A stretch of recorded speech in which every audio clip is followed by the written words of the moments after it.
ভালোবাসা আলপনা দিয়ে রাঙিয়েছিলাম আমার জীবন। দিন নেই রাত নেই, শুধু তোমার কথা ভাবতাম। কেন জানি মনে হয় তুমি ছাড়া আমার জীবন শূন্যহীন।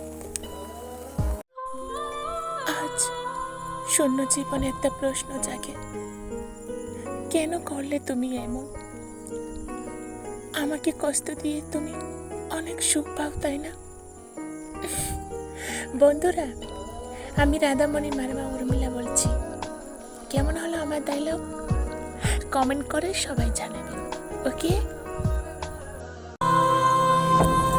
জোর করে হাসা যায়, কিন্তু জোর করে ভালোবাসা পাওয়া যায় না। ভালোবাসা দুটো মনে আদান প্রদানে সেতু বন্ধন। তাই কারো কাছ থেকে ভালোবাসা জোর করে পাওয়া চেষ্টা করো না।